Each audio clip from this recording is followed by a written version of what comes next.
Okay, so welcome to everybody. So Ellen and I are going to co-chair. Ellen, do you want to introduce yourself first? So my name is Ellen Clifford. I'm a disabled activist and long-standing member of Disabled People Against Cuts. And I'm Susie Croft, and I'm a former palliative care social worker and now a welfare rights worker with older and disabled people, working with them to get the benefits they're entitled to. So we're very fortunate to have this chance to meet and discuss key current developments at this crucial time. And I think this is when increasing concerns are being expressed in Parliament about the divisions and damage being done to our society by right-wing extremism, populism and division. And at the same time, there is a concern to challenge these threats. And I want to thank Ruth Lister for sponsoring the meeting from the House of Lords, and to John McDonnell, who hopefully will be coming, for taking a lead from the House of Commons. So, many groups have come under attack because of the developments that I've referred to: refugees, asylum seekers, disabled people, trans people, and those currently disabled people. And that's influenced the shaping of today's discussion. And today's event is supported by Policy Press, the University of East Anglia, and a user-led organisation Shaping Our Lives. And today is the launch day for The Antidote, which sets out an alternative and how we might achieve it to the destructive ideology now damaging our lives, which is neoliberalism. I think many groups feel under really hostile pressure, and there is constant conflict, uncertainty, and disability benefits reform is creating widespread anxiety and fear and making front-page news. So today, hopefully, we can hear from people directly involved, check things out with them, and hopefully impact this on our politicians. Yeah, so speaking personally, it's such a pleasure to actually be here to support and promote the development of progressive ideas rather than just relentlessly fighting back against regressive laws and policies that are being put through Parliament at the moment. So the outline for today is we've got until 2:30 p.m. We're going to have a number of speakers and then there will be time for discussion. This is Graham, and he is going to start us off with a poem written especially for today's event. And it's Graham Price from Sandwell Visually Impaired. So over to you, Graham. Welcome everyone, and this is the first poem, Change Please. Caring values seem to be held in such low esteem in a world where conflict and mayhem reign supreme. Where do we go from here? Is renewal of purpose the right thing?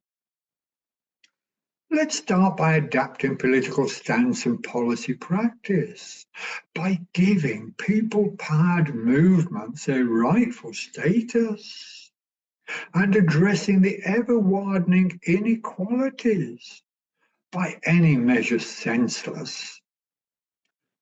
Valuing one another and the roles we perform is a helpful reaction, as well as unlocking the discriminatory constraints imposed by political traction, all achieving meaningful hope.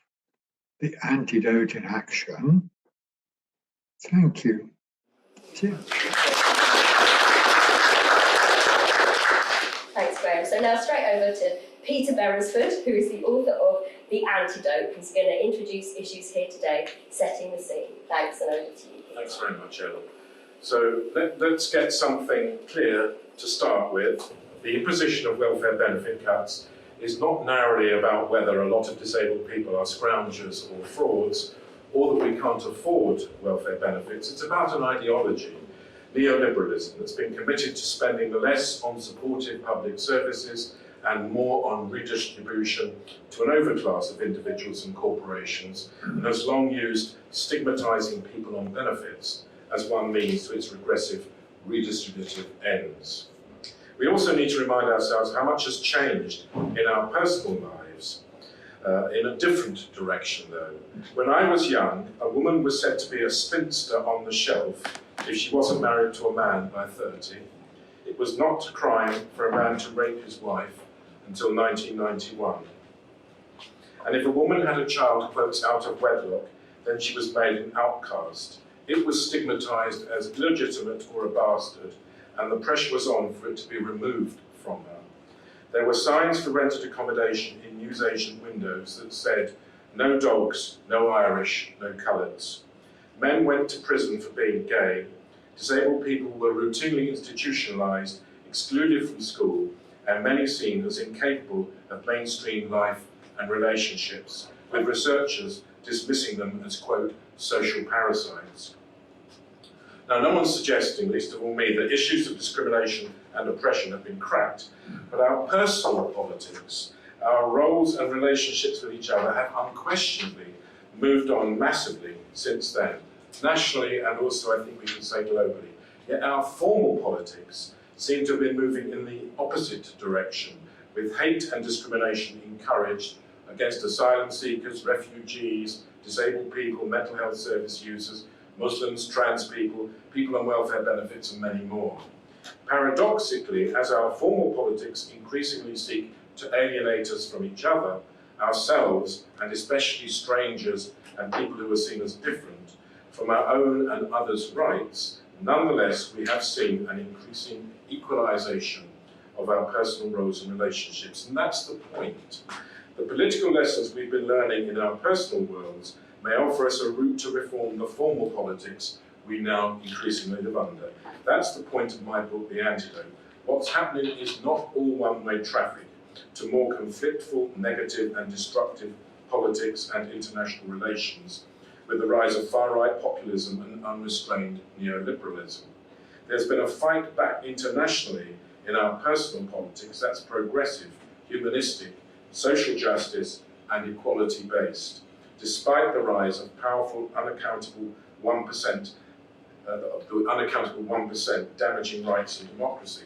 And my point is, can we harness the one to renew the other and challenge the divisive and destructive formal politics we now face, and which more and more people are alienated from, and which seeks to alienate us from each other, to stop that having effect? And my belief is, yes, we can. I believe that this is the direction we should take, building on the women's movement's calls that the personal is political, renewed also as the political should be made more personal, working for equality through our own more inclusive and equal alliances as innumerable minorities that together, of course, make up the majority. Perhaps the key message from this book, I hope, is that not only is the personal political, as the women's movement first proclaimed, but also that if our formal politics do not wake up to a realisation that the political needs to be personal rather than anti-personal, then it will continue on its current excluding, reactionary and ultimately failed unsustainable pathway. Our personal politics are ahead of our formal politics, and they are our route to transforming them, I suggest. We can all help make that happen, no longer divided, instead the potential to be united on equal terms, working together. Thanks, everyone. Okay, well, thank you, Peter. So next, I'd like to ask Ruth Lister to speak. Ruth's a tireless campaigner for human rights and social justice, now working for those in the House of Lords. So she's going to offer a view from the House of Lords. Ruth, thank you. Thanks, Susie. Well, my welcome to the Lords, it's rather the nether regions of the Lords, but although I build as a view from the Lords, I think it is physically so.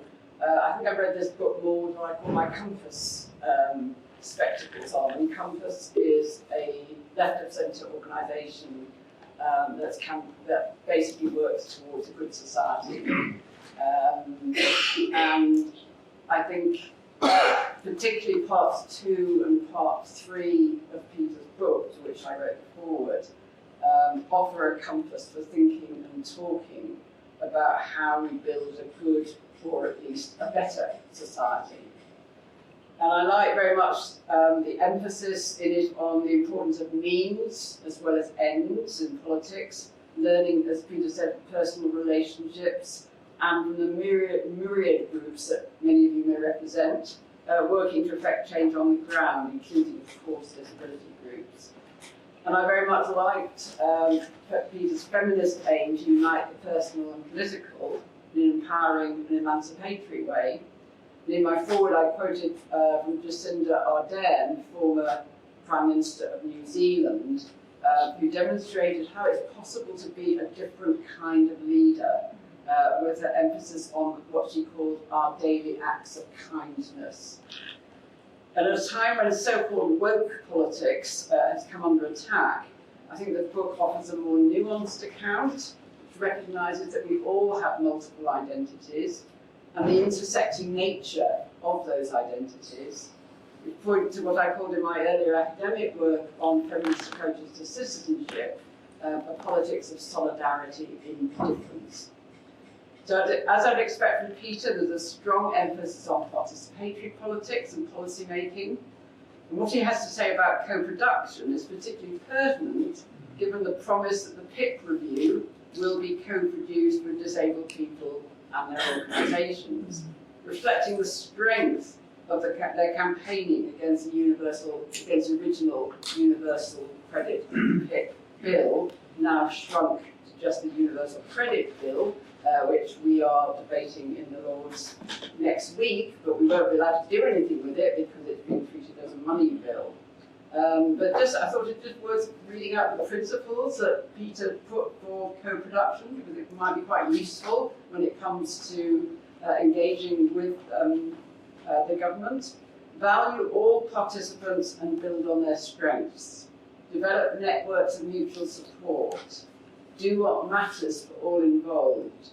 Build trust. Now that's going to be difficult because I think so much trust has been lost in what has happened over recent weeks. So much anxiety, so much stress, worry about what is entailed. I mean, there are still cuts there, but at least the PIP cut has been taken off the table. So building trust is probably the first thing that has to happen. Share power and responsibility, and people can be change makers, and organisations enable this. So I think that's a useful template against which to judge whatever is proposed by the government. So while it doesn't claim to be co-produced, the Child Poverty Task Force has at least acknowledged the importance of different forms of knowledge and has listened to parents and children with experience of poverty, as well as more traditional experts. And that is, I find, something of a breakthrough, really. And Changing Realities, which some of you may have come across, brings together people with experience of poverty, academics, and Child Poverty Action Group in what ATD Fourth World has called the merging of knowledge. So bringing those different forms of knowledge together, and has been working with government and others on the child poverty strategy and drawing attention to the realities of poverty. It started during COVID and has carried on. So despite the continued power of neoliberalism, summed up by Peter as one dead man who seems to keep walking, I quite like that phrase. I can't say I've reread the whole thing, but I have read bits of it. And the growing strength of xenophobic and racist right-wing populism. I'm glad the book, and I would encourage you to read it, ends on a note. Starting route to 82 St. George's House. I told you we were going to talk about comfort. So, ends on a note of hope. Hope that lies in the politics of connection and inclusion. And the hope that I think has been kindled by the power of 30 hours spare left. shows, yeah, as long as it's not going right. Being shown by the hope that the power that's been shown by disabled people in recent weeks, but actually it is quite an achievement to get a government to pull out half of it, in effect, half of what it's trying to do in its bill on the floor of the House of Commons, and John might have more to say about that. So I just want to finish with a couple of quotes that I put in my forward. The first is from Rebecca Solnit, who has written very persuasively about hope, I think, particularly in the context of the climate emergency. So to hope is to risk, is to take a chance on losing. It's also to take a chance on winning, and you can't win if you don't try. And then in the words of the doctor writer Rachel Clark on the anniversary of the first lockdown, hope is a leap of faith. It requires the willingness to act on the conviction that all the big facts of the present, and there are many big facts of the present, all the big facts of the present, a better future is possible. So I think the book offers us a possible route towards that future.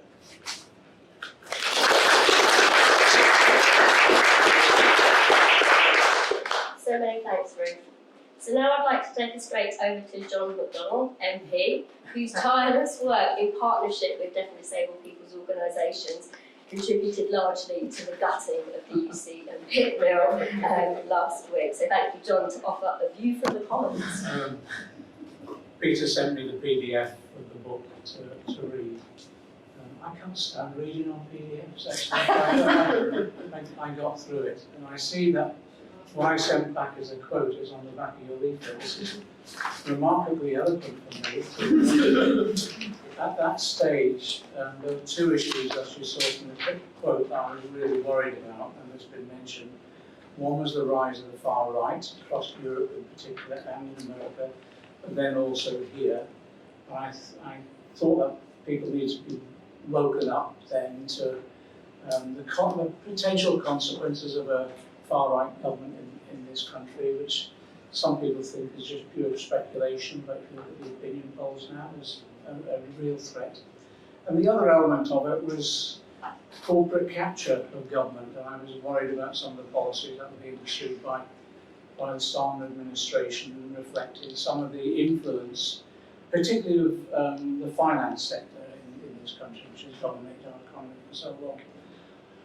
I think it's moved on since I read the book, and I think there's a third threat, which we've seen very recently, which is forms of authoritarianism that are seeping into a whole range of our aspects of our life. So just two notes of caution, really. If you're a Labour Party member in this meeting, be careful, because anything you say may be taken down and used in evidence against you to withdraw it or expel you.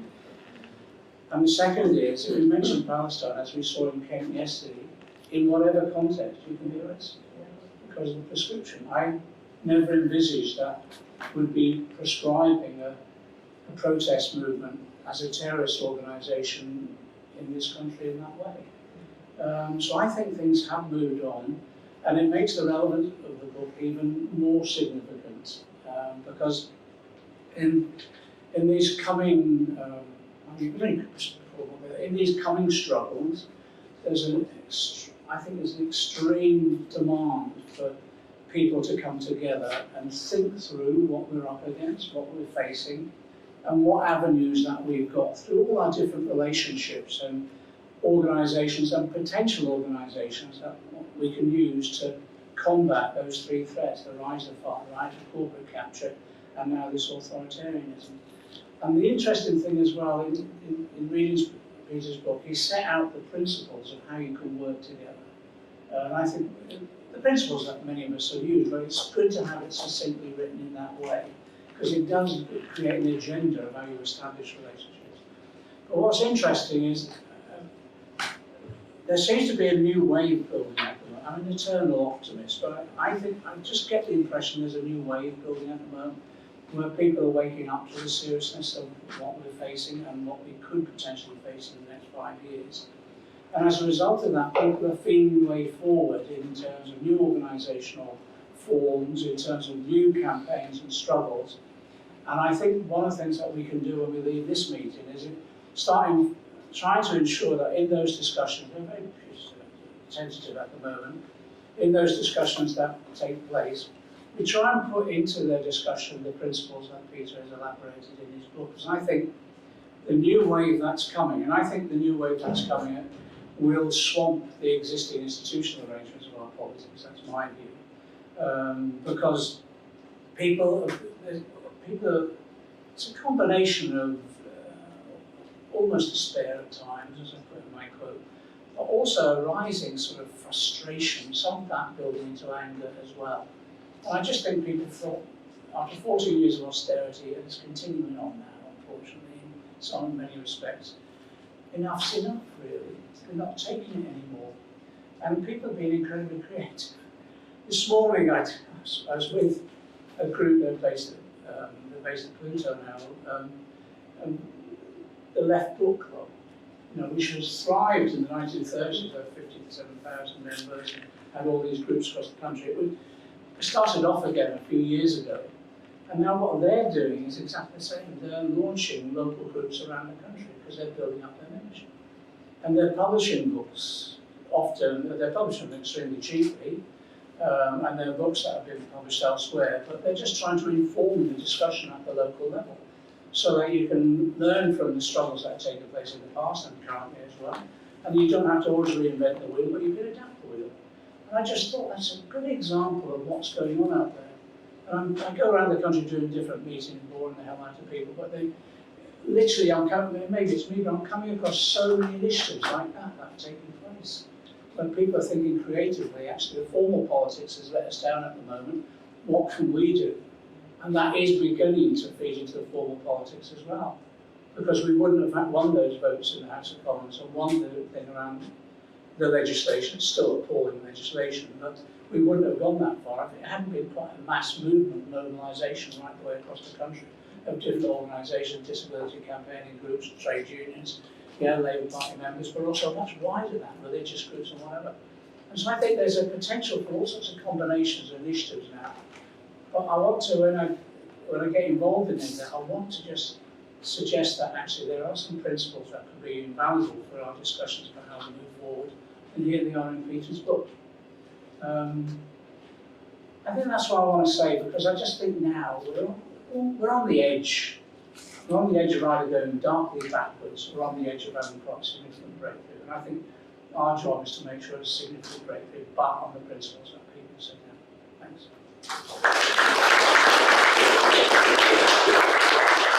As a still paid up, terribly disillusioned member of the Labour Party, I want to say thank you, John, very much. Sincere thanks. And next, I'd like to invite Sarah Carr, noted independent mental health and social care consultant, to speak. Welcome, Sarah. And Sarah's going to speak on the subject of whose problem, whose solution, why people power must drive artificial intelligence in social care. So first of all, it's a real privilege to speak here today and to be part of Antidote. And it really powerfully reminds us that real change in politics and policy practice begins with people power. And that's what I'm going to try and talk about in relation to the development of artificial intelligence in social care. And that's the same principle that must guide us when we're thinking about this and developing AI in social care. Now, in his book, Peter writes, the key point to remember about AI, as with any other major scientific or social change, is that who it benefits and the consequences it has depends on who controls it. Now, right now, AI is being rapidly introduced into social care systems across the UK, but not necessarily in ways that reflect the values or voices of people who use care and support. We're told that AI can solve the problem of excessive bureaucracy, things like too much paperwork, not enough time for supporting people, and that problem's real. But we do need to ask whose problem is being solved, who's defining that problem, and whose solution is being imposed. Well, let's look at where a lot of this bureaucracy came from. Many of the problems that exist today are rooted in reforms from the 1980s, when ideas from the private sector were imported into social care through new public management. The aim was to increase efficiency, but you could argue that the result was increased paperwork, rigid targets, and essentially a loss of trust. Social workers became gatekeepers, people in receipt of care and support were reduced to eligibility scores and standardised assessments Organisational targets were prioritised over service user needs. Now, generative AI is being used to do things like transcribe assessment meetings, write case notes, and automate care planning. And it's being marketed as a time saver, and a few local authorities are actually buying this stuff. Yes, it may speed up administrative tasks, but if AI is deployed into systems shaped by the wrong values, bureaucracy, standardisation and cost-cutting, then it won't humanise care. It will simply accelerate the problem and what's already broken. And there's a real risk that AI will help us ration faster rather than care better. That it will optimise exclusion rather than promote inclusion. That it will reduce people into neat data points just quicker. The people who use social care have been telling us for years what the real problem is. It's not bureaucracy necessarily, it's that the system doesn't deliver the personalised relationship-based support they need to live full and independent lives. So again, whose problem is being solved? Perhaps we should flip the question. Not what can technology do, but what do people need? If we take that seriously, then service users and communities must not only help define the problem, they must be equal partners in designing the solution. We already know that this is the direction social care is meant to be going. We talk about co-production, we talk about personalisation. But when it comes to AI, those principles seem to be pushed aside. Most AI tools are being designed with practitioners as the so-called end users, not with people who will live with the consequences of their use. Now here's just one example. In a recent piece of research on social care staff priorities, adult social care staff proposed a self-service AI tool to reduce the time, what the researchers called case officers, to reduce the time spent supporting direct payment recipients. Essentially, the idea is to design a tool to reduce human interaction. The service users weren't involved in shaping that proposal. If they had been, would they have asked for less contact or more support? And this is where something called design justice could offer a powerful corrective. In a nutshell, design justice is a framework that asks who defines the problem, who is excluded or included from the process, whose values and knowledge shape the outcome in AI. It challenges traditional tech development, which too often reinforces existing inequalities. Instead, design justice says those most affected by technology should lead its design. The Design Justice Network outlines a number of principles that can guide any use and development of AI in social care, including 1. AI tools should sustain, heal and empower communities, not extract, exclude or control. Design must focus on community concerns, not just the intentions of the developers or the institutions. The process must be accountable and accessible with transparent documentation of how people have been involved. And design knowledge should be shared and not hoarded so that communities can shape and govern the tools that affect their lives. And this is ethical and it's practical.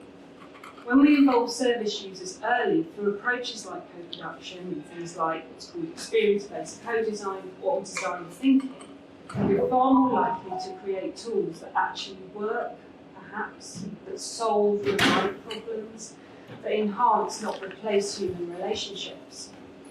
For example, design thinking is a human-centered approach that starts by empathising with what are known as end users, defining the problem through their experiences, creating solutions, prototyping tools and testing with those most effective. And that approach is already being used in health innovation.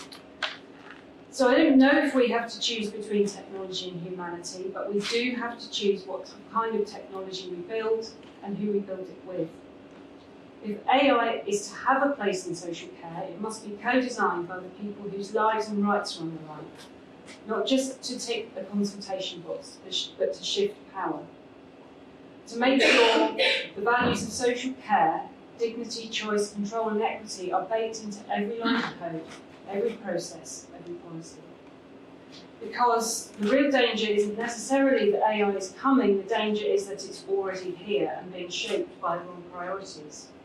So I'll end where I began, with Peter's vital reminder. Who AI benefits depends on who controls it. If we put service users in control, if we let people power drive AI in social care, we do have a small chance to create tools that don't just do things faster, but perhaps do things better. That don't just make the system efficient, but make it perhaps fair. Thank you.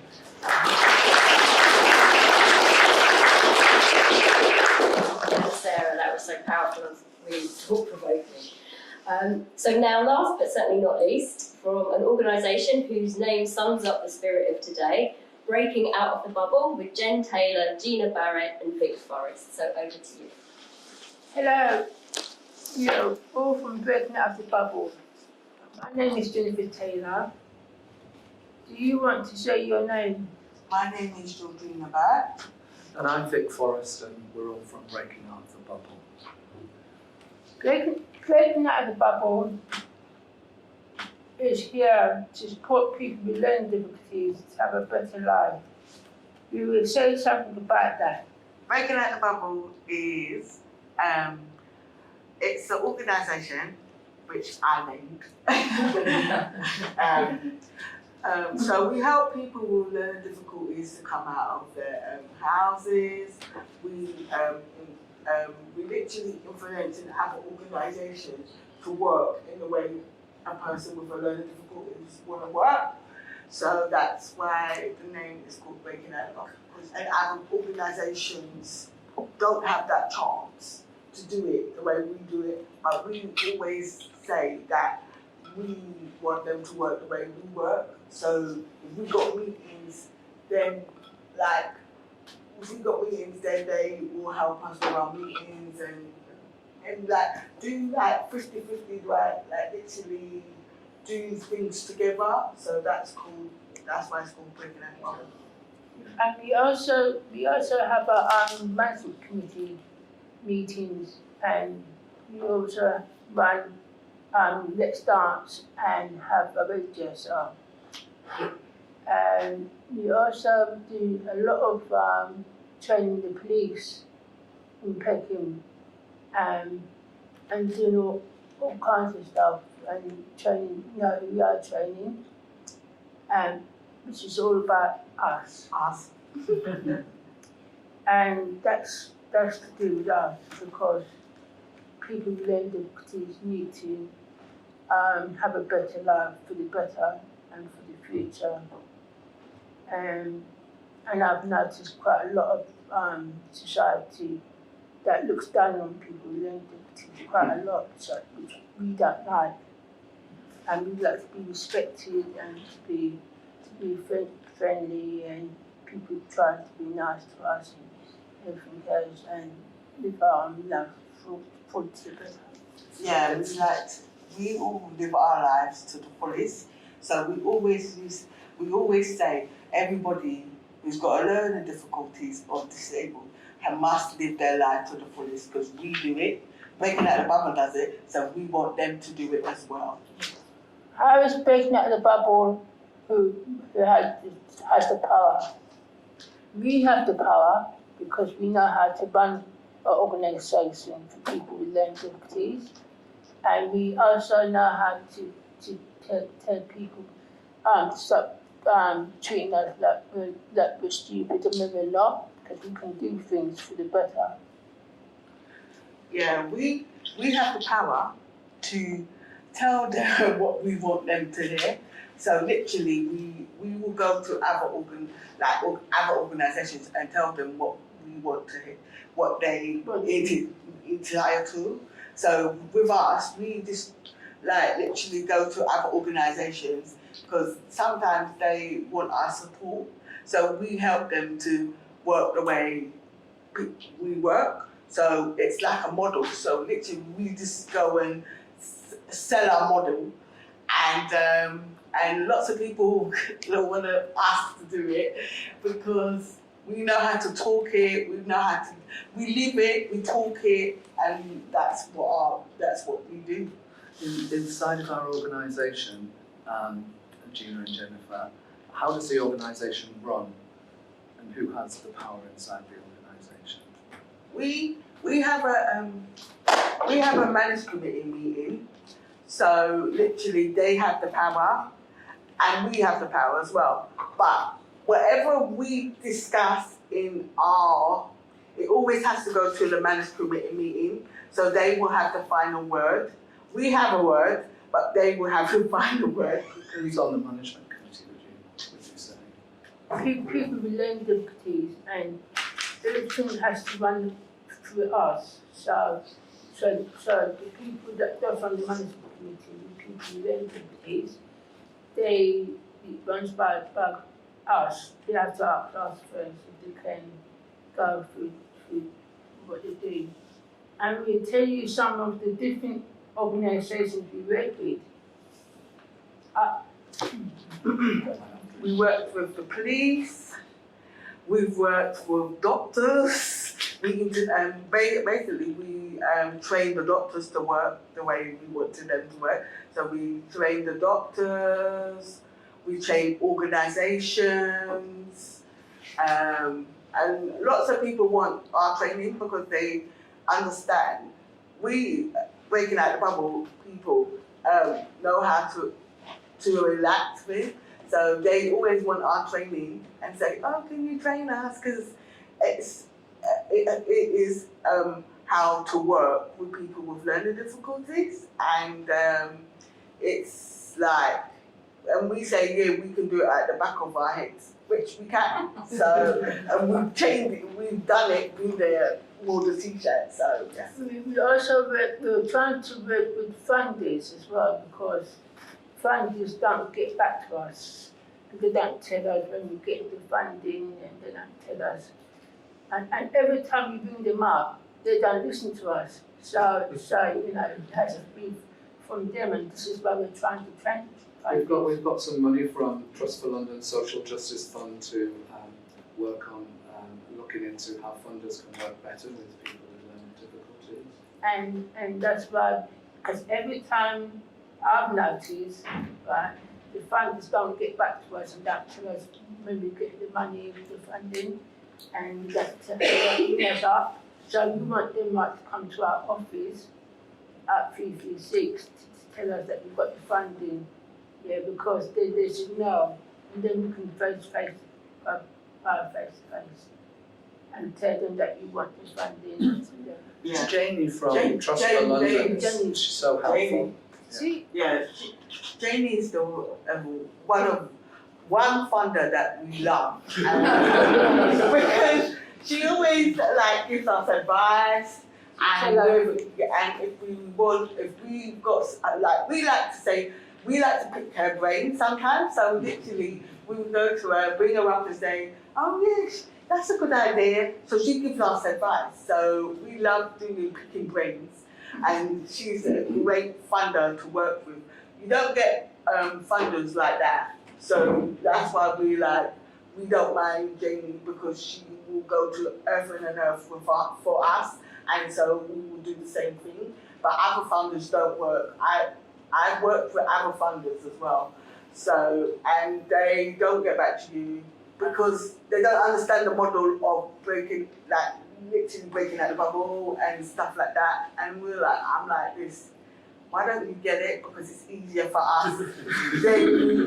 But yeah, some funders, and we have had funders like that, and they don't understand it. So it took us, literally it took me a while to explain it, and I'm like, look, listen, it's simple as clear to us, but it's not clear to them. So yeah. We have access to allies without learning difficulties who work with us. We tell you what we like them to do for us and how we like them to behave. We like them to treat us more better, and we like to tell them how we work and how we work. and tell them how to behave towards us and be friendly towards us, because that's what we like them to do. And we like them to be nice to us and not look down at us all the time. So, yeah. Yeah. How we like to make them work. Oh, like friendly. It's me. I'm one of them. Yeah. Patient. No, I'm joking. Yeah. And Reese and Gabby. I'm Reese. So basically, we like work with like Reese, Gabby, and Vic, and like they understand what we want. Unless we say no, this is not supposed to happen, then it's not supposed to happen. But they're good workers, and I can't fault them because they do exactly what we want. Yeah. So yeah. And they're also nice people to live with. Yeah. Because they're like a family, with colleagues, and that's how I like to work. Yeah, it's just a family affair. You just go to work and, you know, it's just great to work with people like that. Please could you say something about being an Access ally? Yeah, I just wanted to say something that we are not funded by the government or the council in any way, and because I think if we were to be funded, not that it would be easy to be funded, we just couldn't do the work that we want to do because it's all generated by the people with learning difficulties in our team who say what they want to do. And when we've had money from the council in the past, it's been like, we want you to do this, and it isn't quite what you want to do. Peter mentioned in his book about a decrease in pay for people who support disabled people, and I've seen that happen in my life as well, in the role that I have. And I mean, I'm not paid for out of government money, but it's we see people coming in, it's like who've had no training, don't really know what they're doing. Some of them are really nice, but some of them are not so nice, and they really don't know what they're doing there. It's a job they can get, and they for little pay, and they're doing it because they need a job, but they don't know what they're doing. But they don't have skills in it. We set up this together, didn't we? This organisation. It's like, and from scratch with no money whatsoever. A little bit of money. None. Like after when it was People First Lambeth, the council stopped funding it. But Access Allies like me and Bob need to be able to understand a lot to do the job. It is skilled work. Yeah, I mean, and it should be recognised as skilled work. And you know, we need to be able to support without controlling, to watch our own, you know, feelings. You know, are we trying to do something? We need to understand complex information and make it accessible for you. We need to work in a way that you want us to work, kind of like your personal assistant, or kind of do what you want. And you know, we do research, we make films, we do a radio show, we do all sorts of things that require. We do a radio show. Actually, I never mentioned it, but we do a radio show once a month. And I think that this lack of money, and I think it probably is mentioned in the book, but it's to do with the lack of status that's afforded people with learning difficulties. I mean, I'm sure that the Prime Minister has people who help him do his job and help him access different parts of his job, who get paid a lot more than the people who work with people with learning difficulties. So, We will tell you what we have achieved ourselves. Gina and me, since being part of Breaking Out the Bubble, and how we feel about ourselves today. Literally, for me, I was not like this. I won't go into all of it, but I was, when I went to People First Lambeth, because it was that time, I wasn't talkative like this. I wasn't like clued up like I am now, and I was like shy as, you wouldn't recognize me, like literally, and we're making that, like literally. you want to recognise me as that. No, I don't do this, and I'm not talking and stuff like that. But now I've literally come past that part.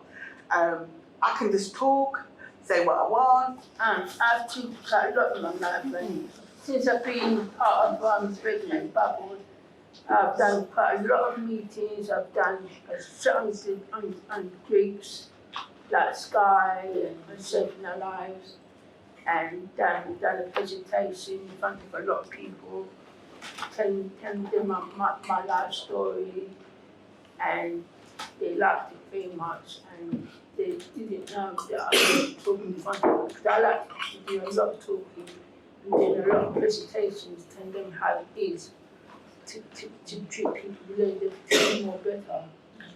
And yeah, so I've done groups, I've done presentations, I've gone to a lot of meetings, still doing it now. Going to doing a lot of meetings and talking about how I live my life today as a person with learning difficulties. And plus I'm a mother of two sons as well. Thank you for listening. We have enjoyed getting to talk together and listening to Peter's book. I think you've done a great book, Peter, because you know it's a fantastic book, and I would like to get a copy of it.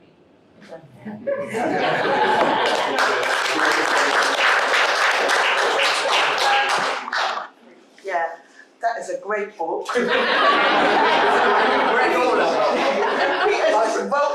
it into a book that we've been saying a very long time. So well done, Peter. Thank you. That's why we're all here, Gina. We're all hoping for a copy of the book. Thank you, Jennifer and Gina, it was great, and it really resonated with me what you said about being nice, because I think we all need that, and when you were talking I realised that a lot of places I've worked in, they're not that nice, and people aren't that nice always, and I think it's so important to say that about being kind, being nice, and being treated with respect, and so often that just doesn't happen. So thank you, great, thank you ever so much. So can I, before Ellen makes her announcements, could I ask Graham please to close the event with his final poem? I hope I do it better, because listening to everyone speak, I've been so impressed and so amazed, and wish I was quite as eloquent. But here we go. I'll just change it round. Instead of change please, it's please change. So, I'm in trouble. I'm upset. No, it's more. I'm distraught. The world's in a chaotic state, and climate change poses yet another threat. Wealth creation leaves me out on a limb, and the widening inequalities adds to me feeling out of place. Something needs to change. Is it renewal? Whatever it is, it has to be at pace. Political direction and policy and action are making things worse. Adherence to caring values in steep decline. My aim is to be a member of a people-powered organisation that sets out more for improvements to my life that make me feel proper and fine. A world where cooperation sets competition to one side. A world that affords respect and dignity to all, that ranges far and wide. A world where political direction and action reflects compassion, not stick and carrot transaction. A world begetting meaningful hope. The antidote in action.